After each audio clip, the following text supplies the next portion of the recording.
Mr. President, we actually have someone that, and before we ask his question, I wanted to read this to the crowd. He had actually written a letter to you after you'd been shot in Pennsylvania. Dear President Trump, watching you during the Butler rally and you getting back up, both my wife and I gave a sigh of relief as well as a few tears. I would be honored if you would accept this small token that I received as a young Marine in Vietnam. My wife and I both thought it appropriate. God bless you, your family, and the United States of America. Sincerely, Dwight. Dwight, where are you at?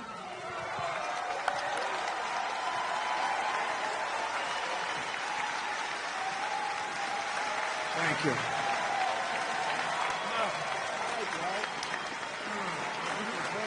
Whoa. Looks like a check. It's a check. It's cash.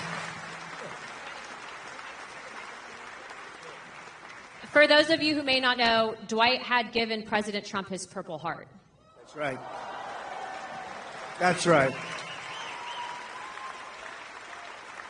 I couldn't think anybody more deserving of a Purple Heart. Thank you very much. You took it, you laid down there, you got back up, and the first words out of your mouth was fight, fight, fight. You didn't even have anything to shoot back at. You got guts. Hold that up right there. He doesn't do this, but he's better than anybody as far as I'm... No, I'm hardly better than you on this thing. You're great at this, and I wanted to thank you. I know that most of you all watched the president on that day and were very fearful that something terrible happened when he went down on the ground. But it was such a relief. Our hearts were so filled with joy because we saw what happened, and it was a minor wound, but it was close to being a terrible. You know, We were really... I said, how does it, why was there so much blood to the doctor? Just bleeding like crazy. This is a little fact. Some of you might have heard this, but you get hit in the ear, and it bleeds more than any other part of the body. So I didn't mind being hit that way. I don't want to be hit that way. This way. This way. If I didn't make the turn, I would have been hit the other way. That's no good. That would not have been too good. But it is true, and I got very lucky, and maybe it wasn't so much luck. Maybe there's something else, right? Maybe there's something else up there. But that's great. Thank you. You also took the time out to write me a beautiful letter and gave me a challenge coin. I never expected that from the President of the United States. Well, thank you very much. This was a great honor, and I remember it very well when you gave it.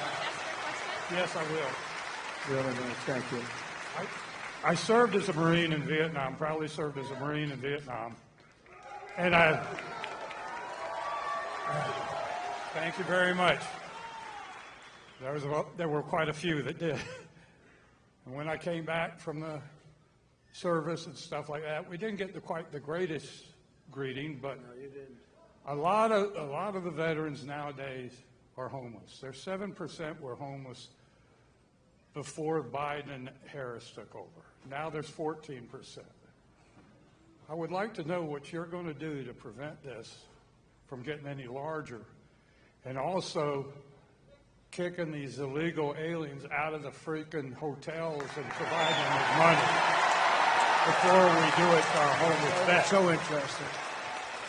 So one of the things that most angers me about this is the 21 million people plus. You know, they say it's 10, it's 12, whether it is or not, it's much more than that. It's 21 million, and it's probably with the gotaways and everything a lot more than that.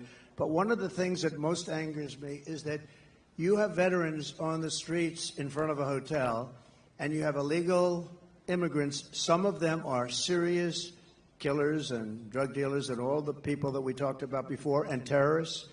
And those people being walked into a hotel, and they're staying in a hotel, and they walk by veterans who are sleeping on the street. And it could be cold, it could be hot, and it bothers me. If we stop, if we close our walls, we're going to be able to handle it. They are spending so much money on taking care of the illegal migrants, now we call them. We used to call them illegal aliens. I call them whatever the hell I want to call them. So do you. But they're not supposed to be here. And we're going to close the wall. First day, we're going to do a couple of things. First day, We're going to drill, baby, drill, and we're going to close the wall. We're going to close it up.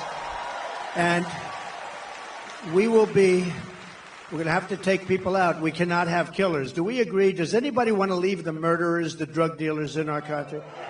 Do you know one of the little facts that's very sad but makes sense? That all these things I predicted 3-4 years ago, I was saying this is going to happen. Now it's happening. The migrant crime, it's a massive crime. But all of this that's happened, everybody, it's common sense that it was going to happen. And we're going to have to get them out because we have no choice. It's not sustainable by any country. We have done things that are so stupid. Like, as an example, I consider it to be less important, but it's very important still because it's a way of life. Men playing in women's sports, okay? Who wants that? And who wants open borders? Because open borders is so, you say, how does a thing like that happen? All of these policies we're going to be changing. And we have now somebody running as a radical left person. You know, more left by far than Pocahontas. More, you know who that is? More left by far than crazy Bernie Sanders. She's more left, and we can't have it. So we're going to take care of your people and your friends. You got a lot of friends out there that don't have a place. And we're going to do it, and we're going to do it faster. We're going to put money to it. First of all, we're standing on the greatest power.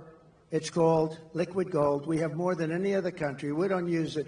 We get oil and gas now from Venezuela. Do you believe it? We're going to take our own, and we're going to make a lot of money. So we're going to make a lot of money.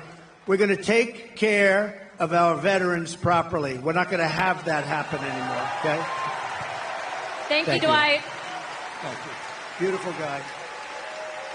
Beautiful guy. I think I'm going to stand. This chair is the most